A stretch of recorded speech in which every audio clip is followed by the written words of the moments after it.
Welcome. It is Black Thursday here in Washington, D.C. It is 12 March, year of our Lord 2020, episode 28 of War Room 2020. Jason Miller, Stephen K. Bannon. Another historic day here in the nation's capital in the War Room.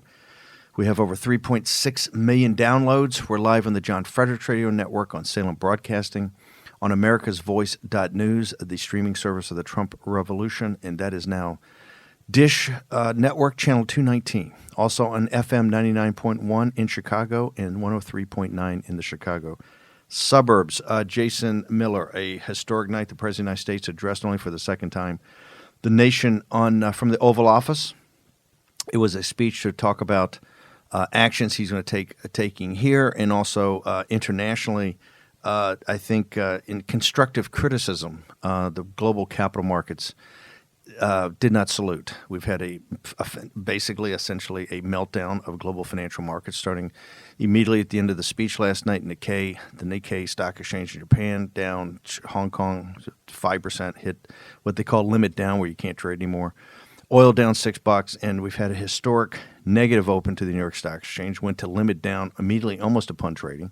Now down 8.3% on the day. Looks like there may be other limit downs.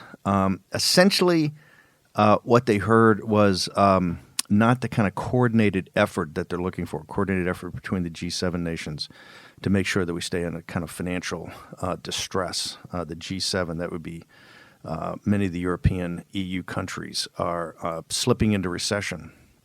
And I think the confusion last night, Jason, about the cargo, about stopping travel from Europe, it was also about the cargo and about trade, et cetera. So there was a lot of confusion last night. It's the financial markets. A lot of this is computer-driven now. You've actually gone where it's kind of out of human agency, that the algorithms are talking to each other. These hedge funds globally are just dumping and just want out. The disturbing thing, we're back to about 21,000 on the Dow Jones Industrial Average, very close to what it was when President Trump took over. It was 19,000. He had a historic run. Increased value, by, I think, 40% of the New York Stock Exchange. Looks like we've given that all up. And that's just an leading indicator of other equity markets throughout the world and also the overall strength of the economy. We have heard some good news, is that looks like Larry Kudlow was talking to some people earlier on a conference call with Republicans. Looks like the president may sign the National Emergency Declaration today that triggers, I think it's the Stafford Act, that triggers many, many things on the regulatory side, but particularly frees up money to the states to focus on things like testing, to focus on things like the ICU units that you need to do. That's definitely what the world's capital markets are looking at last night, that America was going to get dramatic action like Korea and not end up like Italy. Mr. Miller. Yeah, and really what folks were looking for last night were two big things. Big, bold action on the economic side, fiscal stimulus that is going to go and keep the economy moving. In particular, we talk about on the business side, whether it be a payroll tax, whether it be on the personal side of making sure, let's just be real basic here, making sure people are not missing checks, making sure that people can get testing that are not priced out in some way, shape, or form. And the markets specific to that, the markets reacted pretty negatively. They did not feel that it was the big, bold action that was required. And we're seeing Speaker Pelosi push forward a package on the House side that they'll be voting on later today. We still don't know what exactly it's going to look like. We know that there's expanding testing, providing sick leave for those affected and their caregivers, free school lunch for kids if the school is closed, but no payroll tax holiday, essentially the way that President Trump has called for, which, by the way, the numbers on that, if you did go and stop the payroll tax, both on the employer and employee side through the end of the year, that would actually be bigger than the bank bailout of 2008. Yeah, not that. Look, I'm a guy that always wants border security, et cetera. We on this show we've with Brian Kolfage earlier in the fall. We've launched a year ago an effort to privately build part of the wall. Just stopping the travel from Europe is kind of misses the point to a degree, in that the virus is already here. The key is to get testing and find out how far it's spread, and then take dramatic action on social distancing, and also about getting ahead of it at the public health care level, at the hospital level, and with ventilators and ICU units. It's not that you don't want to test people coming in, but the key thing is kind of coordinated action. Remember, Europe can drag us down into a recession too. We have to have coordinated action. What we need essentially is $1 trillion stimulus from the EU, led by Germany, that's very hesitant to do this, right, with a massive stimulus here that is overwhelming, so that shows capital markets, hey, we're prepared. This is a black swan event, right? And it's not. Remember, the surge in the economy has come off the little guy. That's what the Trump revolution's about. That's why unemployment's so low. That's why wages are up. But those jobs are also the first jobs to go. And that's what happened here if you had to take some holiday. We've got a couple of clips. Let's go to clips, and then we can do some analysis off of this. Okay.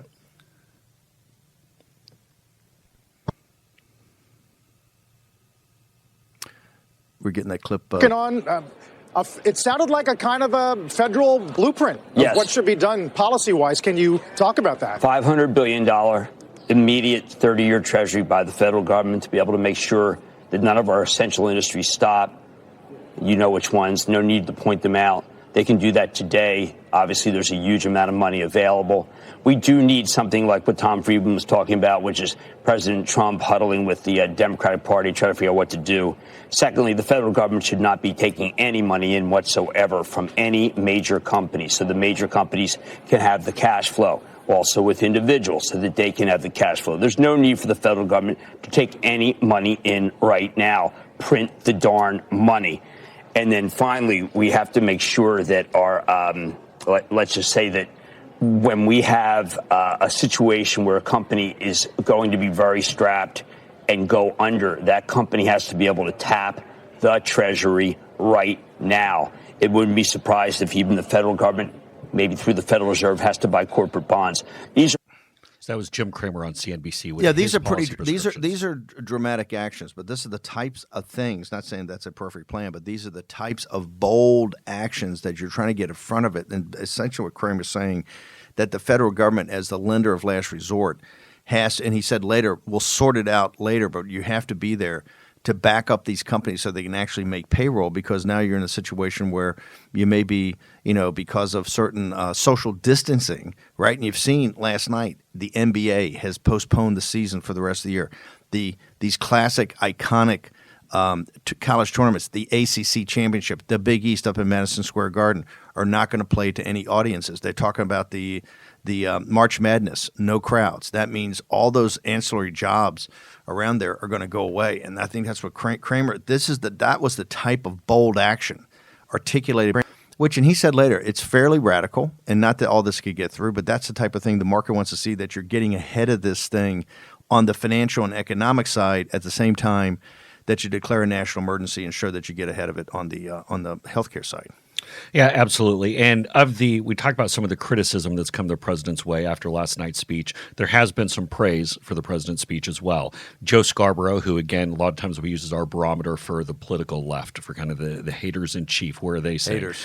Joe Scarborough, they did an opening segment where they hit the president pretty hard, but came through and praised President Trump for finally calling it a pandemic, which I do think is notable. There also is the Vice President Pence made the rounds this morning on the shows. He was on Today's show, had a couple of tough interviews. We're going to get to that. But immediately afterwards, they went to Dr. John Torres, who's the medical correspondent for NBC News. And listen to how he starts off his interview. What did you hear from the president, from the vice president, about the way we're handling the situation? So what I heard is that they're taking a lot more serious than I think a lot of us thought they were taking, at least initially. And we know that we've been a little bit behind the eight ball in getting prepared for this and actually taking action. And that's why it's spread throughout the country. And now they're taking these steps to try and get it contained. The issue is we've already broken through that containment. So we're almost in the mitigation stage where we say, we know it's going to spread, but let's make these steps to try and not let it spread too much and bring that curve down that we talked about yesterday. So now I think that's a reaffirmation that the president obviously very serious last night in talking about this. I mean, he called it a pandemic and talked about, direct action. And it looks like if what Kudlow said is true, you're going to have a follow on that, but declaring it a national emergency. Yeah, and that's exactly where this is going. And part of the reason why they're going to this, look, Dr. Anthony Fauci, as we talked about, was on the Hill yesterday. I got to play this quick clip. I mean, he put out some numbers last night that anyone who's listening here, I don't care if you're a supporter of President Trump, if you don't like President Trump, it is silly to call this thing a hoax. And I think last night we put this to rest. Here's what Fauci said. A congressional doctor is now warning members of Congress that we could have 150 million people in the U.S. infected with the virus. And while 80% of us will get through it just fine, 20% of the population is very vulnerable, especially anybody 60 and older. And of course, that really encompasses a lot of members of Congress. Meanwhile, airports like this one are seeing passenger levels drop dramatically as travelers worldwide try to figure out what to do. Okay, we're going to take a short commercial break. We're here at the War Room in War Room 2020. Jason Miller, Stephen K. Bannon. Make sure you go to our podcast. Also, join the show today. Hashtag War Room 2020. We'll be back in a minute.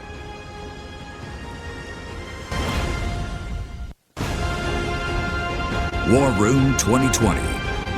Bannon, Miller, Kassan. Welcome back live from the nation's capital. It's 12 March, the year of our Lord 2020. It's Black Thursday, another historic day in the world's capital markets that's inextricably linked to the pandemic that is now throughout the world. And here in the United States, President of the United States addressed the nation last night from the Oval Office, only the second time. The key thing that President Trump has said on this from day one, nothing is inevitable. This is all about action, action, action. President Trump is a man of action and a businessman, understands capital markets, understands finance, understands business, and understands the complexity of this. And yes, it was definitely a sea change last night. I think you saw Jason when he came back from Mar-a-Lago. That first time he walked into the press room, the gravitas he showed on Monday afternoon, then followed by last night. Looks like some additional actions are being taken. This is enormously complex, but I think it starts with stopping the spread, trying to either contain the spread of the virus here or mitigate it. We want to be closer to South Korea than we do to Italy. In Italy last night, the senior medical guy died. And if you don't think Italy's bad, go online and see the New York Post has got a great thing of an ICU unit in Italy, and you see the agony that these people are in these ICU units. It's pretty startling. And I want to encourage everyone to read Peter Baker's New York Times column this morning on presidencies being forged by crisis. I mean, this is why we elect presidents of the United States. This is what it's all about. I'm going to read you two paragraphs.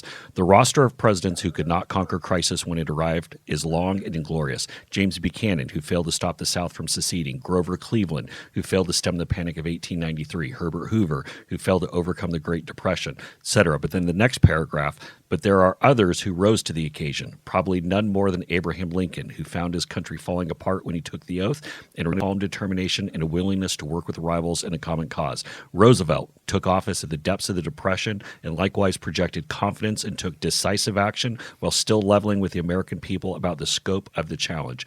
To this point, I want to play a clip from War Room Impeachment, episode 145 from January 31st of this year.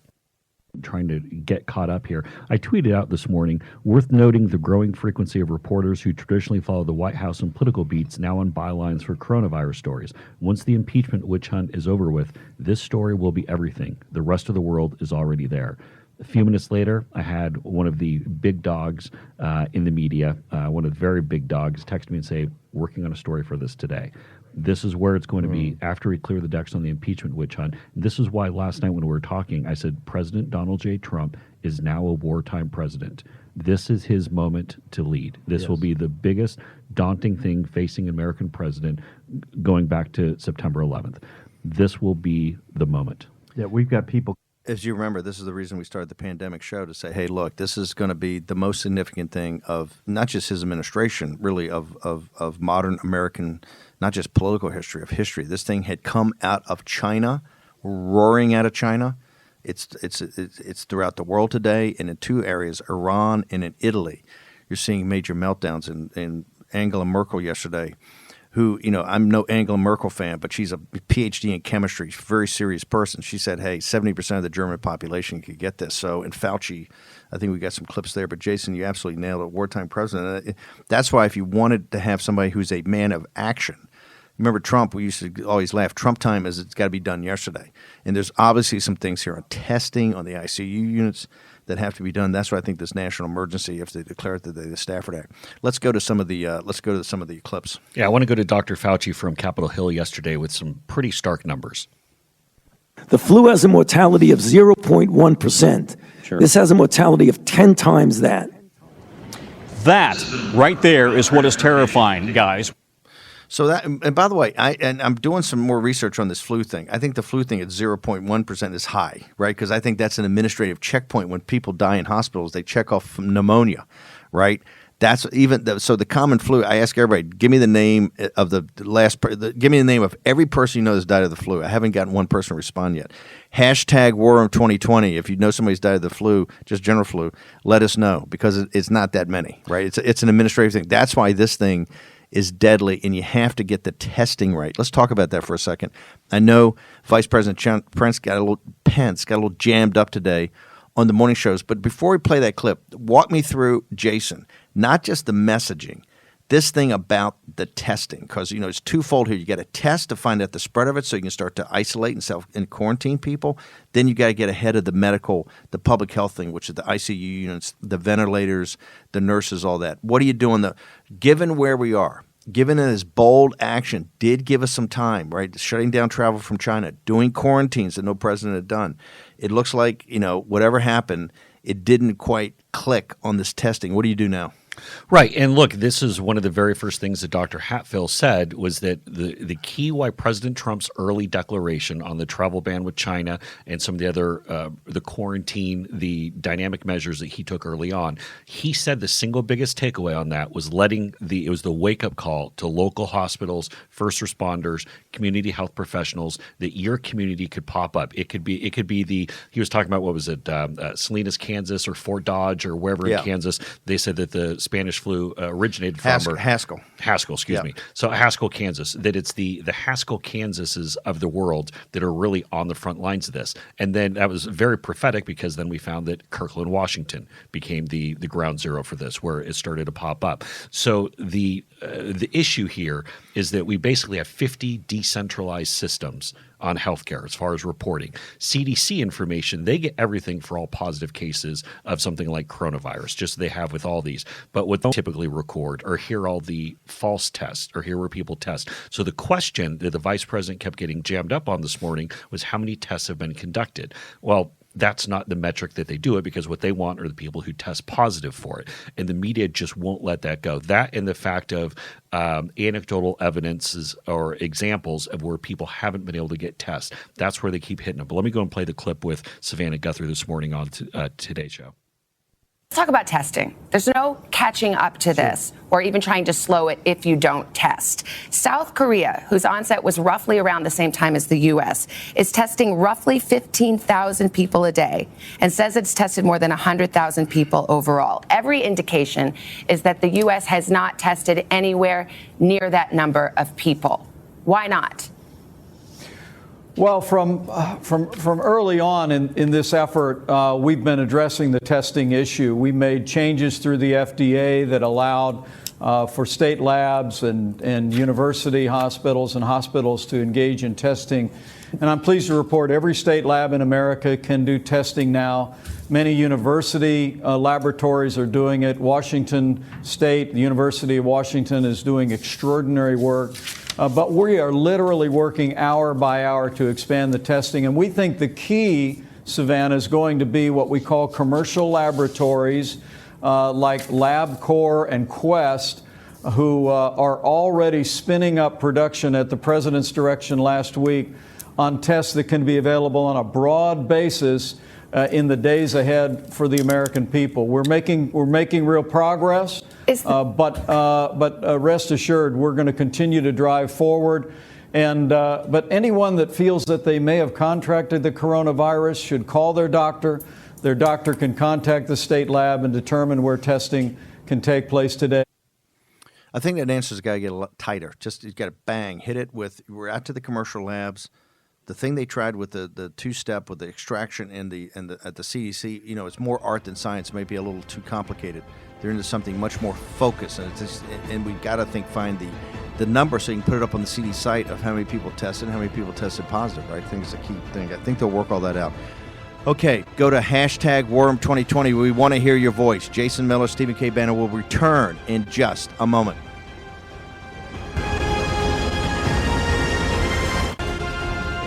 War Room 2020.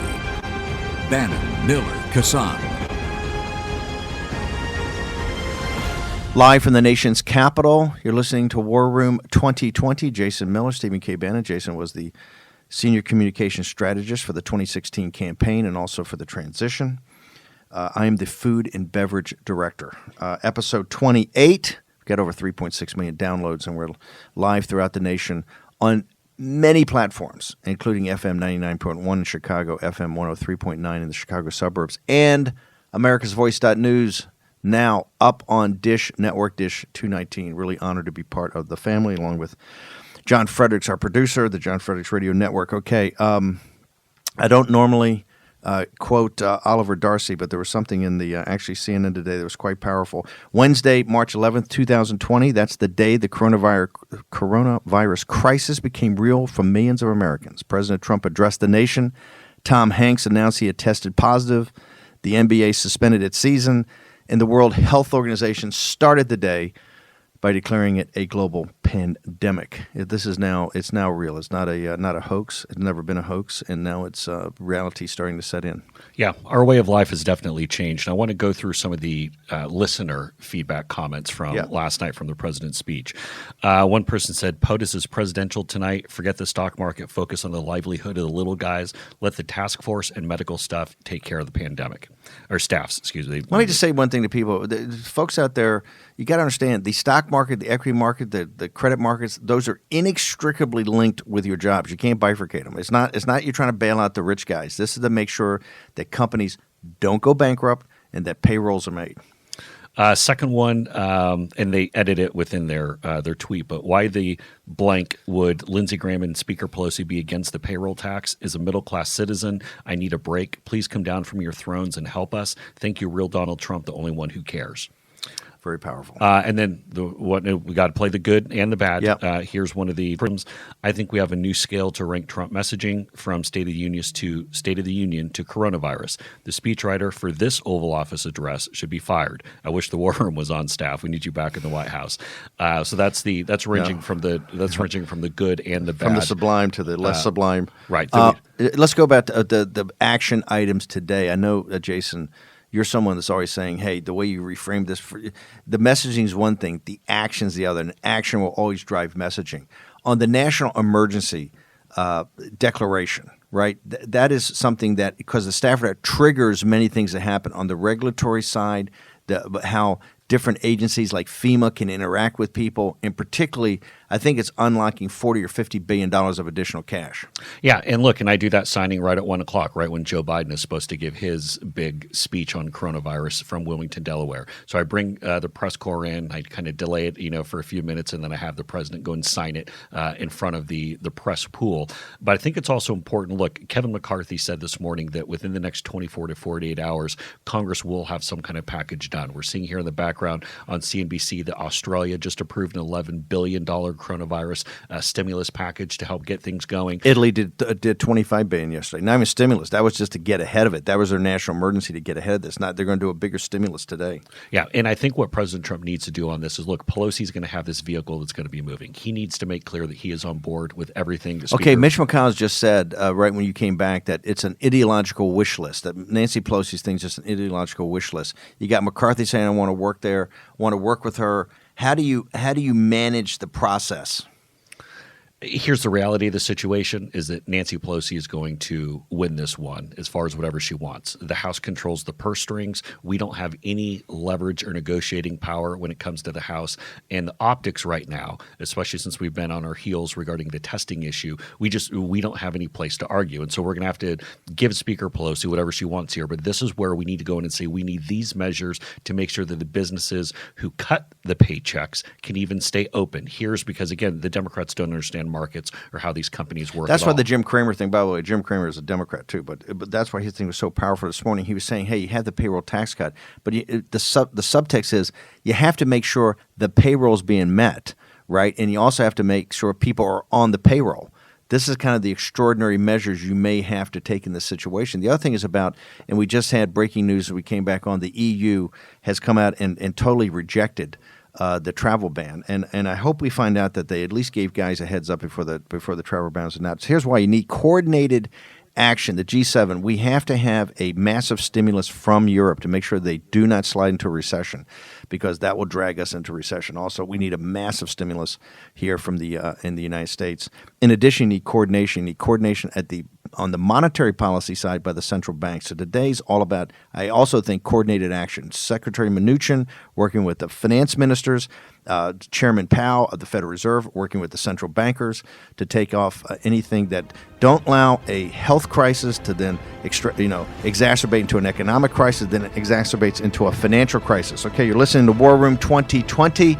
Historic day here in Washington, D.C. More historic day, not the type they want in New York City on Wall Street.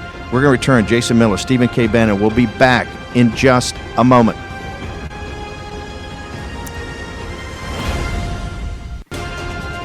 War Room 2020.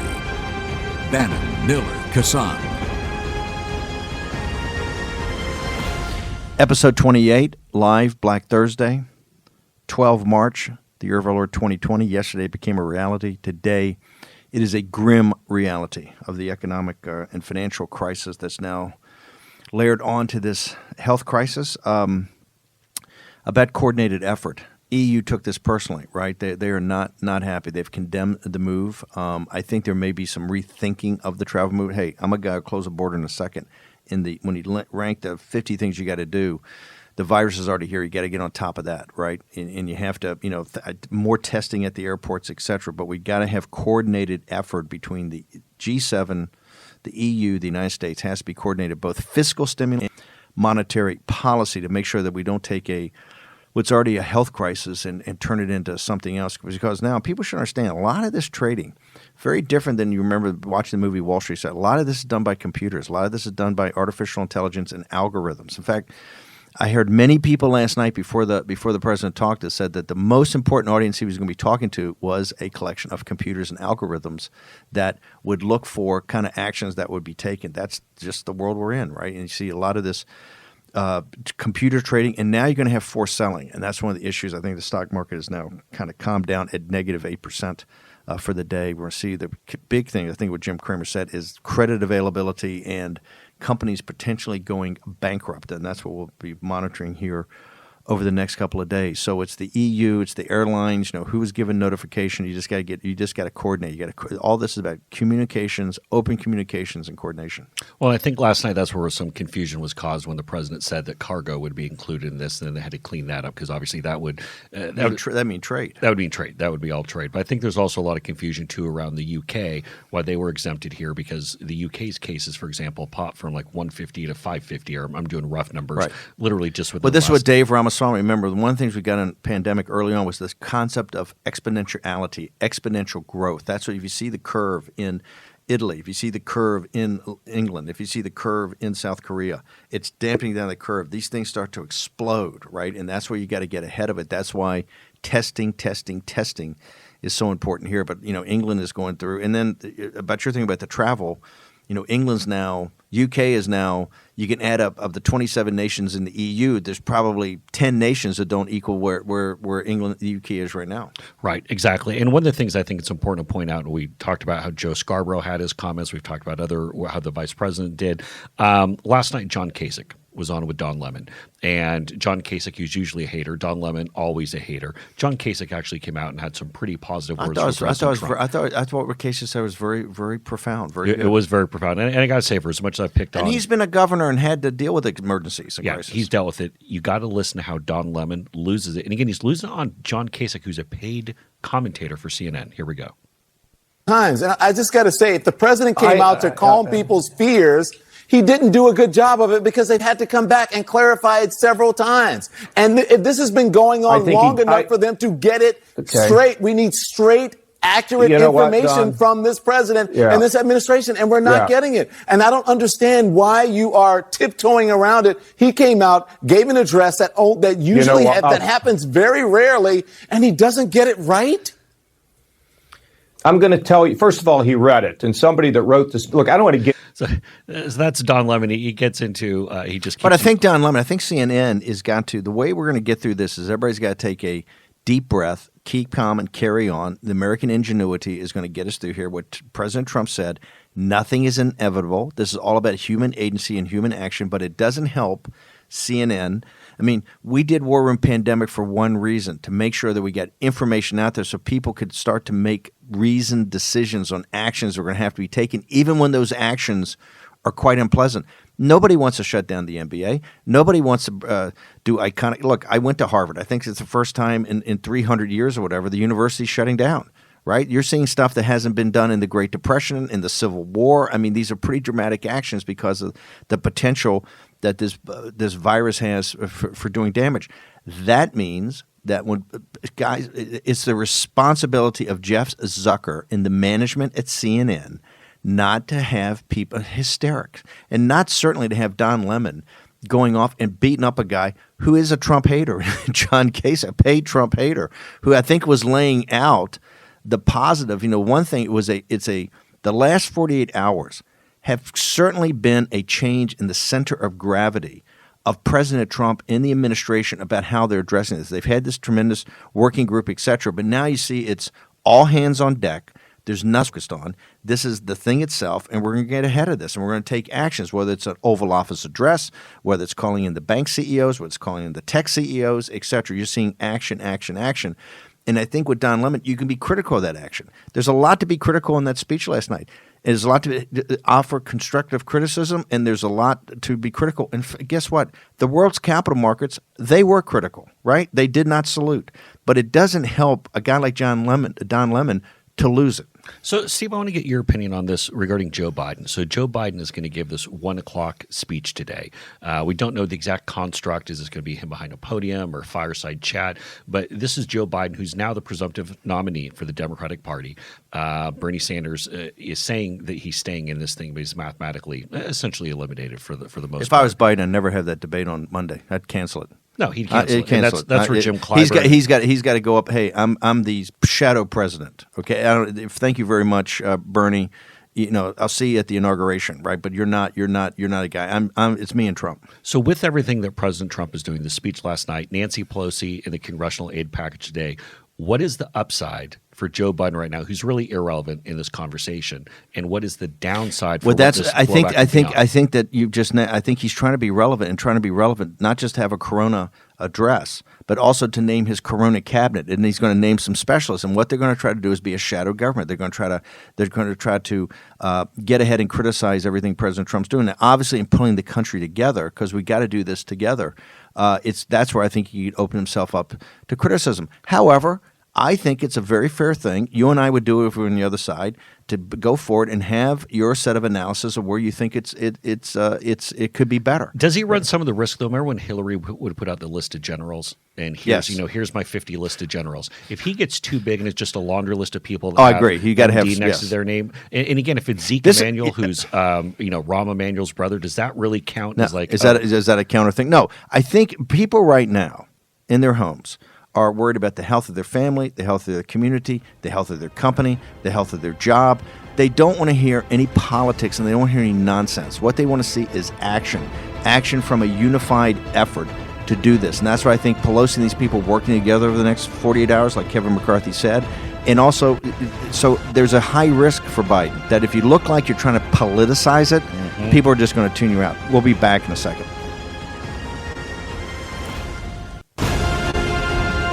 War Room 2020. Bannon, Miller, Kassan. Episode 28, Thursday, the 12th of March, year of our Lord 2020. President Trump, by the way, when he first did the action to limit travel from China here and do the quarantine, Joe Biden came out immediately, said you're racist, native, a xenophobe. When President Trump then came back that time to the White House and down to the press room to do the first thing of the introduction of the task force, Nancy Pelosi, before he walked on stage, says he doesn't know what he's talking about.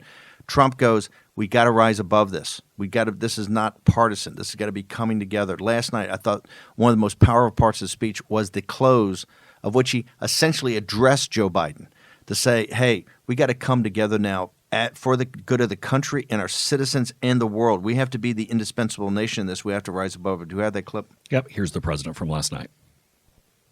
We are all in this together. We must put politics aside, stop the partisanship, and unify together as one nation and one family. As history has proven time and time again, Americans always rise to the challenge and overcome adversity. Our future remains brighter than anyone can imagine. Acting with compassion and love, we will heal the sick, care for those in need, help our fellow citizens, and emerge from this challenge stronger and more unified than ever before. So I think this is the challenge today for both sides. I think, number one, Pelosi put it out. Hey, guess what? They worked over the weekend. They had a bill. McConnell, it's an ideological thing. All that's going to be put aside. You got to work towards what works for the country now, which works for the capital markets, which works for these companies, and therefore which works for the little guy. Number two is Biden and these guys, I think, are on notice. You can't weaponize this. You can't politicize this. I don't think the American people have any tolerance right now. No tolerance. They're uncertain about what this thing is. They don't really understand totally what's going on. You got to have full, complete information, complete communications. Both sides have to show that we came to, like after 9/11, like after Pearl Harbor, things like that. You have to show. Otherwise, you're going to pay an enormous political price. If I were advising Joe Biden, I would literally jump in front of a train to stop that event from happening. You would cancel today. it. I would Why? cancel it because Joe Biden is not a stand and deliver person. We know President Donald J. Trump is a closer. Joe Biden is not a closer. In fact, he's a failer. He's a stumbler. He's a bumbler.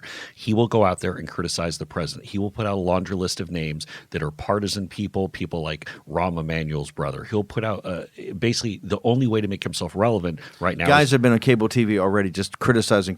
Yes, no one wants to hear Joe Biden criticize this, and he's going to make it partisan. Steve, you're exactly right. President Trump continues to stay above the fray. Gotta stay above the fray. Then he will be able to lead us through. Stay above the fray and actually pull together by concerted action.